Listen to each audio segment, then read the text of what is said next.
Good morning and a warm welcome to India Today. I'm Paulami Saha. The top story we're tracking this morning: on the 152nd birth anniversary of Mahatma Gandhi, Prime Minister Modi will virtually connect with beneficiaries of the Jal Jeevan Mission in Gujarat at 11 a.m. this morning. Prime Minister Modi will launch the Rashtriya Jal Jeevan Kosh program, in which anyone can contribute to provide tap water connection in rural households. He will launch the Jal Jeevan Mission app for improving awareness among stakeholders and for greater transparency and accountability of schemes under the mission.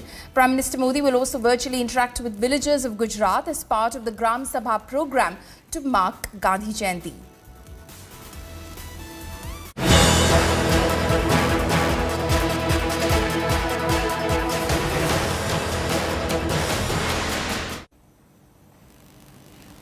Now, amid the Punjab Congress turmoil, logjam over the Navjot Singh Sidhu resignation seems to have ended.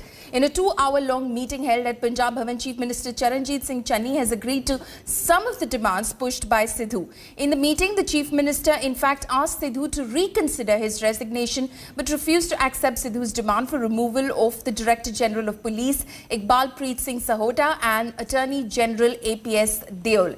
Sidhu questioned the appointment of the DGP and the Advocate General on the ground that they can't be trusted to ensure justice in sacrilege cases. Sidhu has been conveyed that the IPS officer, Sahota, is just officiating as DGP and has been given an additional charge.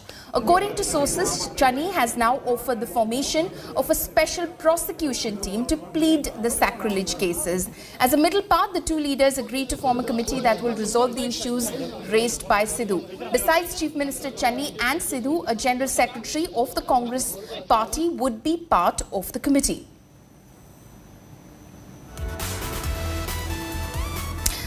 No end to the political potboiler in Punjab. In fact, in the biggest escalation, the Gandhis have taken on Captain Amrinder Singh after he made his intentions clear that he won't be staying in the Congress party. The Gandhis termed Captain a stubborn person who ran government from his farmhouse. A furious Captain hit back. Here's the latest.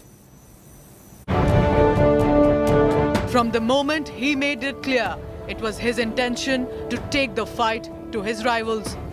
I am not going to remain in the Congress. Captain Amrinder Singh has been on a roll, firing one missile after another aimed at the Gandhis. कई प्रधान रहे हैं. ये जो हाल जो सिद्धू ने बनाया एक पहले कभी नहीं था. But after a series of pointed attacks, the Congress party has said enough is enough. The Gandhis, speaking through their emissary Harish Rawat, have unleashed their anger.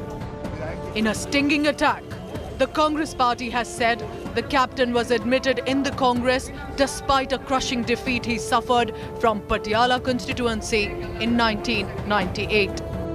They say Amrinder failed to keep his election promises and was controlling the government and the party from his farmhouse.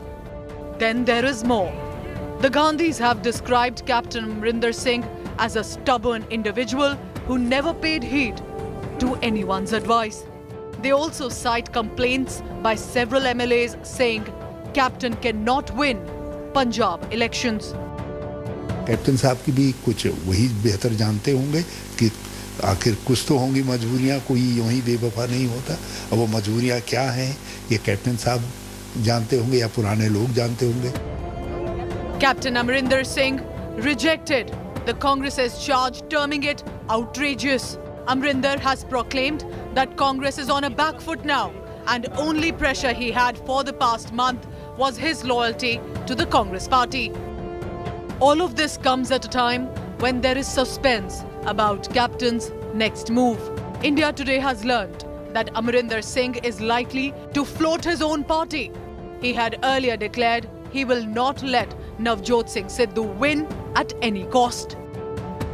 Sidhu is not the right man for Punjab, and अगर वो लड़ेगा, जहाँ से भी लड़ेगा, मैं उसको नहीं जीतने दूँगा. After Amrinder Singh decided to part ways with the Congress party, ending a 4-decade-long association, the Gandhis have now hit back. The first family of the Congress are under tremendous pressure, with many from the old guard questioning the decision-making process. The stinging statement on Amrinder is also a message to them.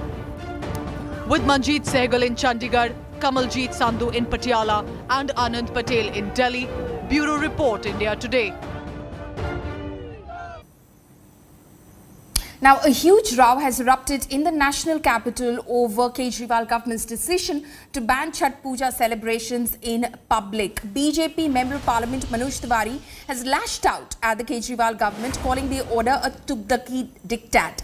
Tiwari has termed banning public celebration of the Chhath Puja an injustice and called Chhath a festival of social distancing. Taking on a Delhi government, Manoj Tiwari said the Kejriwal government should have consulted all stakeholders before taking any decision and that he will be challenging the government's order. Remember, this is the second consecutive time that Chhath Puja has been banned in Delhi owing to COVID-19 pandemic. ये सरासर नाइंसाफी है। छठ पूजा तो social distance का ही त्योहार है। छठ पूजा के व्रती को अपना प्रसाद भी दूसरे से टच न हो, जुठा न हो, बचाना पड़ता है। सबका यही मानना है कि ये अरविंद केजरीवाल जी का तुगलकी फरमान है। बिना सांसदों से बात किए अरविंद केजरीवाल सरकार ने निर्णय लिया है, तो हम इस निर्णय को चुनौती देते हैं। उपराज्यपाल महोदय जी, आदरणीय मुख्यमंत्री जी और केंद्रीय होम मिनिस्टर जी, आपसे आग्रह करता हूं कि पूर्वांचल की आस्था से जुड़ा हुआ ये छठ पूजा है और बहुत संस्कृति और सभ्यता और पूर्वांचल की आस्था इतनी इस छठ पूजा से जुड़ा हुआ है कि सालों से तैयारी करते हैं। जो आपका कोरोना का गाइडलाइन होगा उस गाइडलाइन को हम लोग पालन करेंगे, लेकिन छठ पूजा को हमारी संस्कृति और सभ्यता आस्था से जुड़ा हुआ है, इसके साथ खिलवाड़ न करें। Shifting focus, RT-PCR tests will be mandatory for British passport holders 72 hours prior to flight to India and then 10 days mandatory quarantine in India. Also, a COVID test on arrival. All these rules apply to fully vaccinated British passport holders flying to India as a reciprocal step for British imposing these rules on fully vaccinated Indians flying to the United Kingdom after taking the Covishield vaccine. India had repeatedly urged Britain to end vaccine racism before this step was taken. Geeta Mohan and Sneha Mordani report. India gave enough warning to Britain that it would retaliate if the new UK rules were not revoked. On Friday, the government carried out its threat. From the beginning of next week, all Britishers arriving in India have to go through a mandatory 10-day quarantine at home or destined addresses. This applies to even those who are fully vaccinated. Essentially, this means India has placed Britishers on the unvaccinated list just as the UK government had done. A COVID-19 RT-PCR test within 72 hours before the travel and another on arrival in India is also a must. During quarantine, the travellers will have to take another RT-PCR test on the 8th day of their arrival. A total tit-for-tat move by India to the September 22 new rules put out by the UK government. India has sent a clear signal to the UK authorities that it will not tolerate any step which is taken by that country which is discriminatory in nature. India's patience ran out after UK refused to budge despite External Affairs Minister Jai Shankar taking up the matter officially. The Honourable External Affairs Minister, from what I understand, has raised this issue strongly with his counterpart, the new Foreign Secretary of the United Kingdom. And I'm told that certain assurances have been given that this issue would be resolved. But if we don't get satisfaction, we would be within our rights to impose reciprocal measures. Even Prime Minister Modi's appeal at the Biden's Global COVID Summit was ignored. The relationship. International travel should be made easier through mutual recognition of vaccine certificates. The United Kingdom has even used doses of AstraZeneca called Covishield that has been made by Serum Institute of India for its own population. In fact, the Serum Institute in the month of March early this year, before the second wave struck, had sent 50 lakh doses to the UK. The Serum Institute sought permission from the Government of India for the same, saying that United Kingdom's own vaccination program is going to be halted if doses from India of Covishield, known as AstraZeneca in the UK, do not reach the United Kingdom. Why is it that United Kingdom then is discriminating against Indians who have used Covishield? The message is clear. India talks from a position of strength and is not subservient to Western whims and fancies. With Sneha Mordani and Geeta Mohan in New Delhi, Bureau Report, India Today. Army Chief General Naravane is on a two-day Ladakh visit as China conducts military drills in Tibet and Xinjiang. He reviewed the security situation and also interacted with troops posted on forward posts and commended their morale. Here's more. Chinese artillery carrying out live firing exercises in the high-altitude battlefield in Xinjiang before the onset of the harsh winters in the area.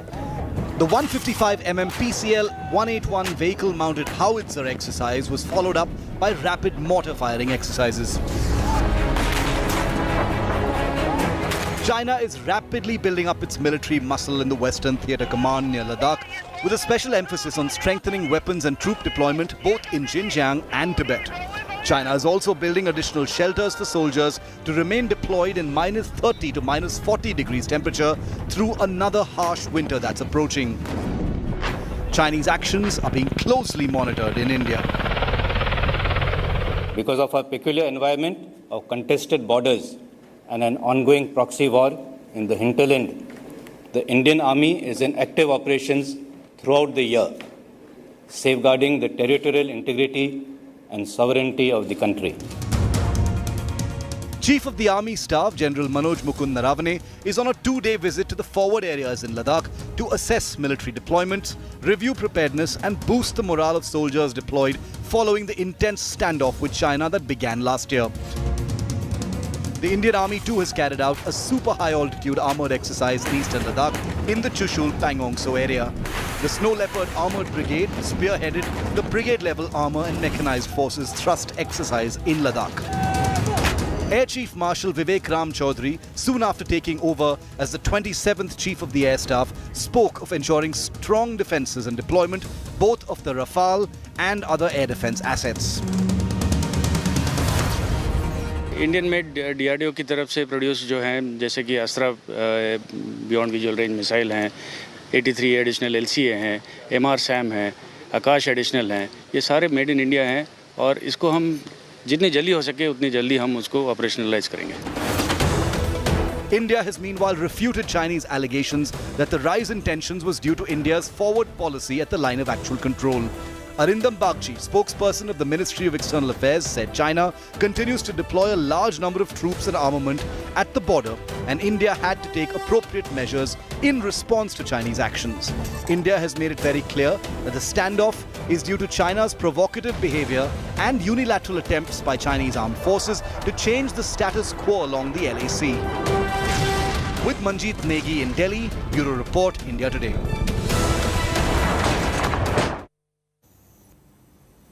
Welcome back. Punjab Kings defeated the Kolkata Knight Riders to stay in contention for the IPL 2021 playoffs. It was a close contest that went right down to the wire, with Punjab climbing into the 5th spot behind the Knight Riders based on net run rate. Here's how it all transpired.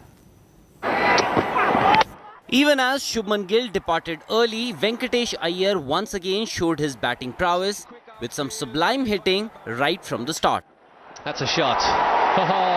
While Iyer was going great guns at one end, Rahul Tripathi was the perfect foil at the other. A couple of bounces into the fence. Both batsmen put together a 72-run stand with KKR cruising in the first half of their innings. That's a biggie. With Ravi Bishnoi removing Tripathi in the 12th over, Iyer was still going strong. When Iyer was dismissed for 67, Nitish Rana took over. Slower ball, I think he's read it and read it very, very well. That's coming up near us. But Eoin Morgan once again failed to reach double digits with the bat. Eoin Morgan struck on the pad, doesn't want to. With wickets tumbling and Arshdeep and Shami getting the Yorkers right, more often than not, Punjab clawed their way back. Delivery again, another chance of a run out. This time it's hit. KKR finished with 165 on the board. Brilliant. Gets it spot on again. With Mayank Agarwal back in the side, normalcy was restored for Punjab as the openers put together another 50-plus stand. Will it go all the way? It's a quick outfield. It was Varun Chakravarti who finally broke the partnership as Mayank departed for a 27-ball 40. Hit hard. But that is a wicket which the KKR needed. Nicholas Puran was the next to fall with Chakravarti picking his second wicket of the game.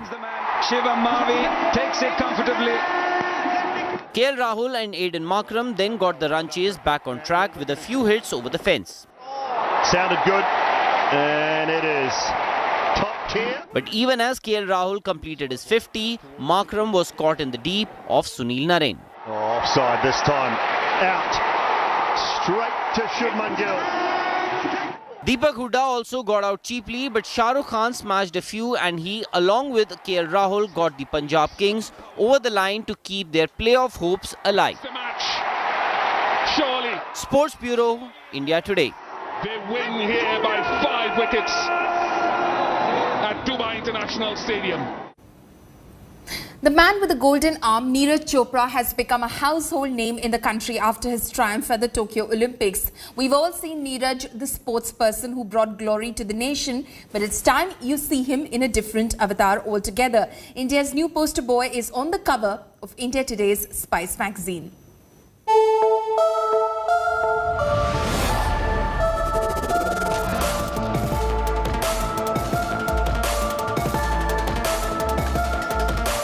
We know the story of Neeraj Chopra, the sports icon. But how many of us know the story of Neeraj Chopra, the fashion icon? The Olympic gold medalist is on the cover of India Today's Spice magazine, dressed in Louis Vuitton, his favorite fashion label. Chopra, who has a penchant for shoes, touched upon aspects of his life that have still not been discovered.